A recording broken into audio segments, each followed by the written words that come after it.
Bonjour les amis et bienvenue dans ce débrief de la victoire de l'équipe de France lors du deuxième match de la Coupe du Monde face au Danemark. Une victoire très importante évidemment en perspective de la qualification pour les huitièmes de finale, mais surtout une prestation, je trouve, de haute volée de la part de l'équipe de France, même si évidemment 2-1 est un score relativement étriqué et que les deux buts sont quand même réalisés sur des exploits assez individuels, enfin tout du moins une finition très inattendue de la part de Kylian Mbappé qui marque un but de la cuisse.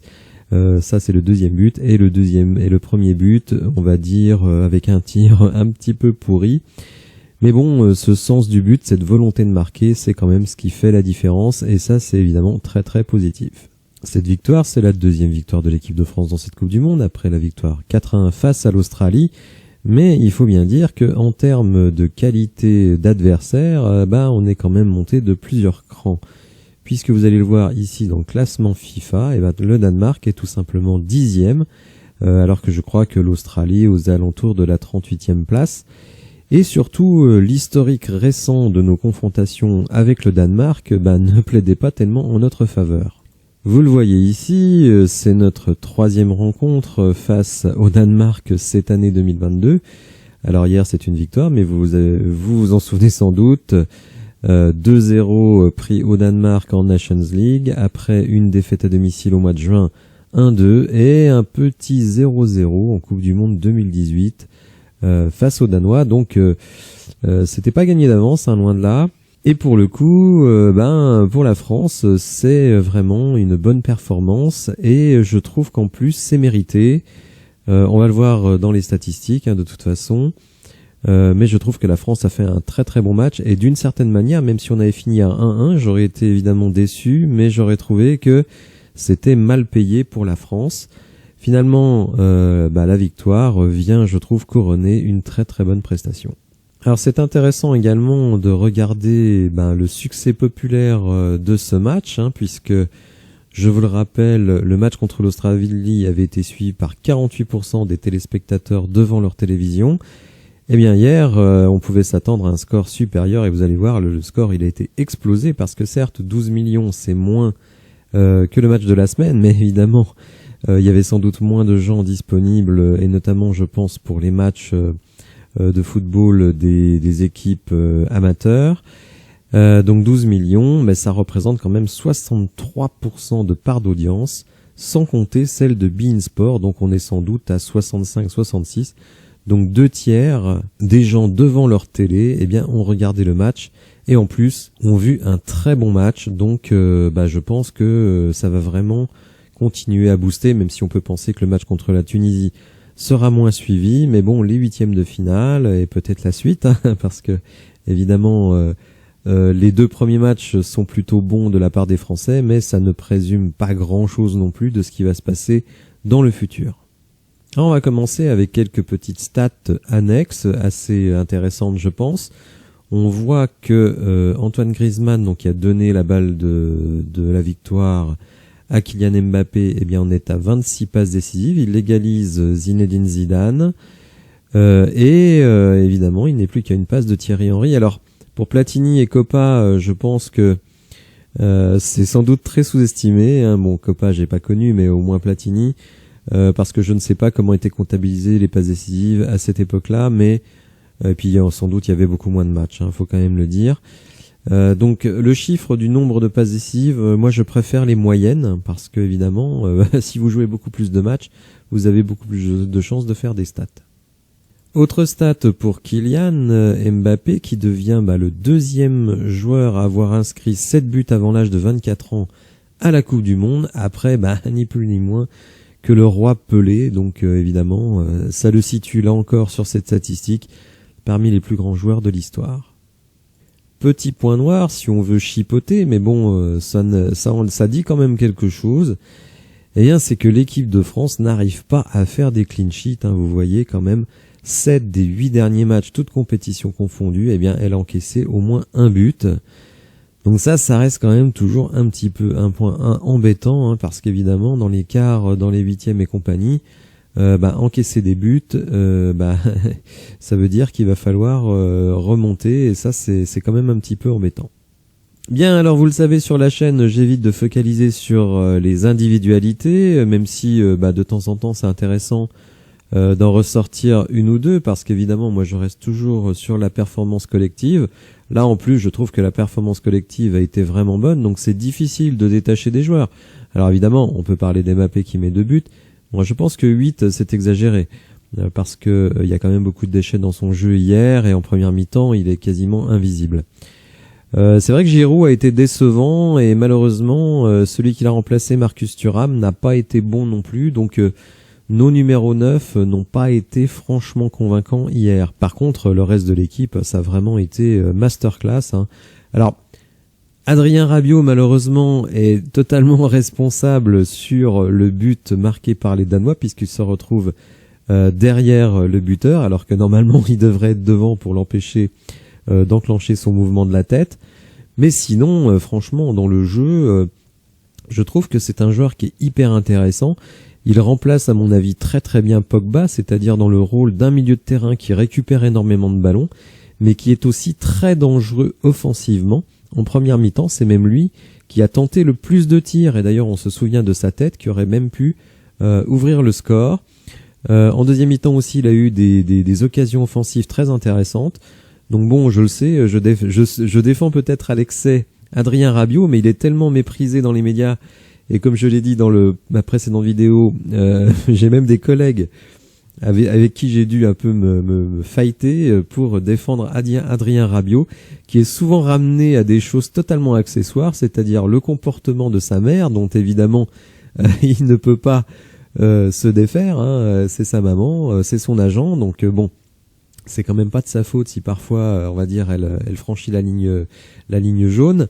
Il y a aussi sa fameuse déclaration où je crois que c'était un match en Bulgarie ou en Roumanie où il disait j'ai eu un peu de mal parce qu'il faisait froid, enfin bon bref.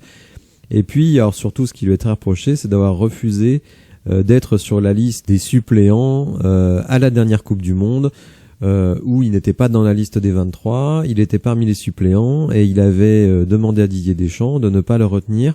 Ce que moi je comprends, alors certains ne le comprennent pas, ne l'acceptent pas et le reprochent à Adrien Rabiot, mais moi je pense que quand on est un champion comme Adrien Rabiot, parce que moi je trouve que c'est un très très bon joueur, eh bien vous n'êtes pas dans la liste des 23, ça veut dire que le coach ne compte pas sur vous, et je comprends qu'on puisse ne pas être content d'être là uniquement s'il y a des absents.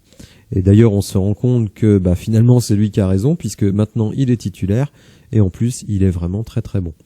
Bon, j'arrête sur Rabiot parce qu'on va me dire que je suis de la famille, pas du tout, mais je n'aime pas les lynchages médiatiques, et force est de constater qu'il en est quand même souvent la victime. Très bon match également d'Antoine Griezmann, qui a vraiment été partout. Il était vraiment au four et au moulin, à la récupération, à la création. Bon, malheureusement il n'a pas marqué, mais il donne la balle de la victoire à Kylian Mbappé, donc bravo à lui. Très bon match aussi d'Ousmane Dembélé, je trouve que 6 c'est un peu dur de la part de l'équipe, parce qu'en plus on l'a vraiment vu faire des replis défensifs, donc ça c'est vraiment très très bien, et puis évidemment dès qu'il a la balle il met le feu dans son aile. Et aussi je voudrais parler d'Upamecano. Bon, j'étais un petit peu sceptique, d'ailleurs je ne le voyais pas du tout titulaire, j'imaginais plutôt Saliba, et je trouve qu'il a vraiment été très très bon, présent défensivement, mais aussi à la relance. J'avais déjà noté cela lors du match contre l'Australie. J'avais été assez étonné des très très bonnes relances d'Upamecano. Donc bravo à lui. Voilà, un petit nouveau, un petit jeune à qui s'est rapidement imposé comme un titulaire désormais quasiment indiscutable de l'équipe de France. Donc ça, c'est très rafraîchissant. Théo Hernandez, qui évidemment est beaucoup plus offensif que Koundé, et qui a été impliqué dans le premier but d'Mbappé avec un très bon 1-2 entre les deux. C'est une relation finalement à laquelle on s'attendait pas vraiment, et qui est très prometteuse pour l'avenir. Et en plus, Rabiot, dans ce coin-là, c'est vrai que pour le moment il n'y a pas encore de relation technique, mais je pense que c'est la première fois, peut-être depuis leur présence en équipe de France, que ces trois-là se retrouvent alignés en même temps. Donc on a 3 joueurs quand même très offensifs, très techniques. Donc je pense que là, il y a une relation vraiment intéressante à développer. Comme je le disais, l'équipe de France a réalisé vraiment une très bonne prestation, hein, une première mi-temps hyper maîtrisée, hein, c'était vraiment très sympa à voir, il manquait que le but. Hein. Le but qui est arrivé évidemment d'une manière un peu inattendue parce que paradoxalement c'était plutôt un moment où le Danemark avait un petit peu pris le match en main. Alors la stat évidemment qui est très intéressante et que j'aime bien, c'est les expected goals. Donc là on voit 2,41 pour la France, donc finalement 2 buts, c'est peut-être un petit peu en dessous de nos performances, on aurait sans doute dû en marquer 3. Et 0,64 pour le Danemark, donc un but, c'est assez cohérent. Tir cadré 7 pour nous, 2 pour le Danemark. Et vous voyez, bizarrement, la possession, elle est plutôt en faveur du Danemark. Et nous, seulement 4 fautes, donc c'est vraiment très très peu. Alors c'est peut-être aussi critiquable par un manque d'agressivité. Alors mon petit graphique favori, l'attaque momentum, donc l'élan offensif, là encore une fois décrit assez bien le match. Donc vous voyez une première mi-temps où la France est quand même hyper dominatrice après avoir mis un petit moment à se mettre en route. Donc elle n'a malheureusement pas réussi à finaliser ses occasions. Et en deuxième mi-temps, c'est un petit peu plus équilibré avec quand même un Danemark qui là est très offensif. Et vous voyez, c'est à ce moment d'ailleurs qu'il marque. Donc là on voit des XG un petit peu différents, hein, puisque chaque organisme a un peu sa manière de déterminer les XG. Mais on voit toujours quand même une domination importante de l'équipe de France. Même si la possession a été plutôt danoise, de très peu, mais évidemment c'est la France qui offensivement était la plus présente avec 21 tirs dont 7 cadrés. Et vous voyez 4 big chances à une. Au niveau des duels, ça a été relativement équilibré, 48-42, mais on est plutôt battu dans les duels aériens. Alors bien entendu, le but de cette Coupe du Monde pour l'équipe de France, c'est évidemment d'aller au bout.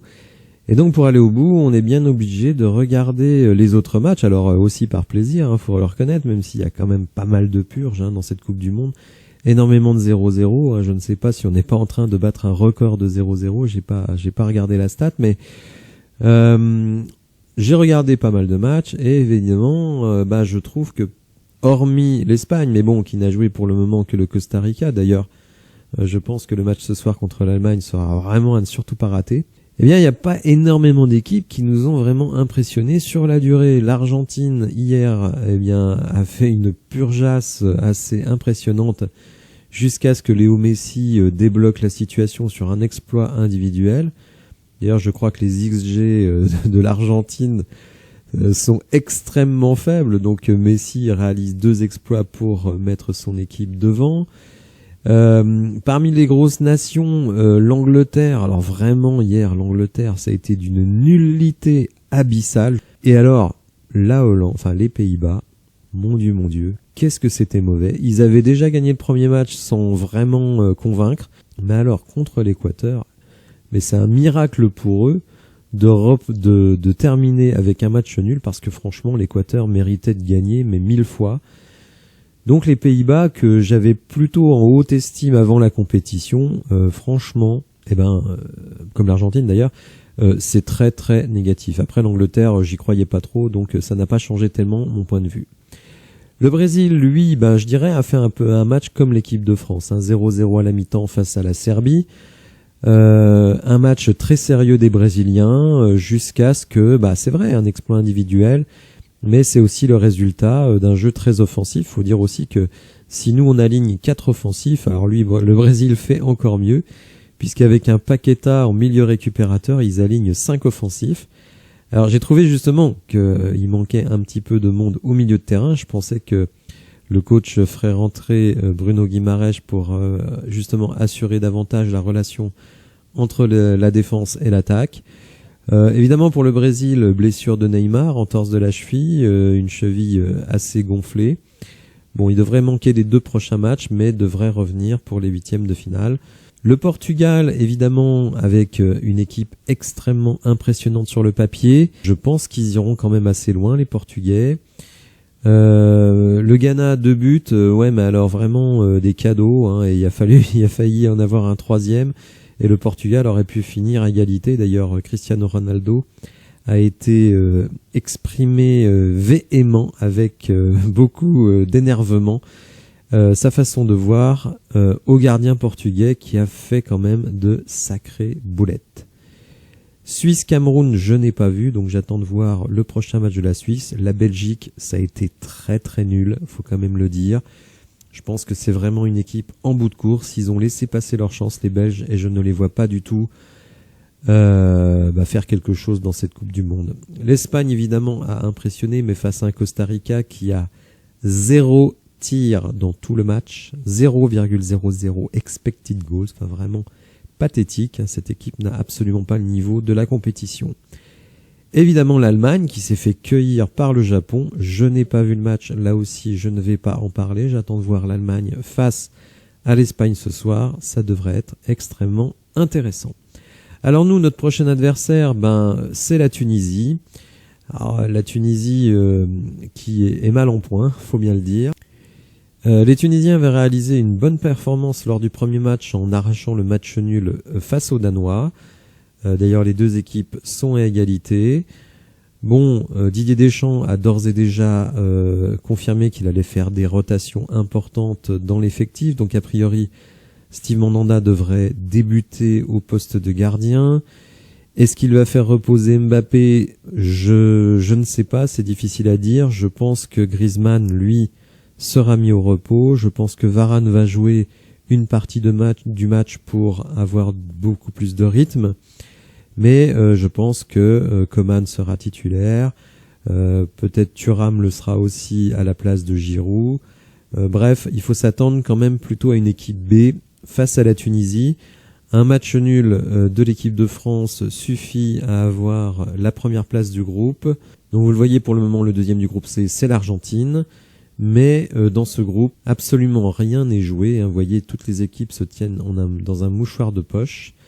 Le goal average, évidemment, sera très très important. Rappelons que c'est le goal average général qui compte, et pas le goal average particulier. Donc évidemment, c'est très important.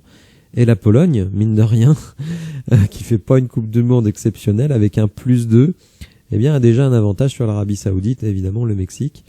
Donc là, le suspense reste entier. C'est absolument impossible à ce moment de dire contre qui la France va jouer son 8e de finale. Alors, je remercie tous ceux qui ont posé des questions pour la foire aux questions des 500 abonnés. Je vais attendre encore jusqu'à ce soir pour voir s'il y a d'autres questions posées, donc n'hésitez pas, allez-y. Et je ferai une vidéo demain pour répondre aux questions. Je remercie tous ceux qui ont participé, tous ceux qui sont abonnés et qui permettent à la chaîne de continuer et de vivre bien. Voilà, je vous remercie de m'avoir suivi. Bonne journée, bon dimanche à vous et à bientôt. Au revoir.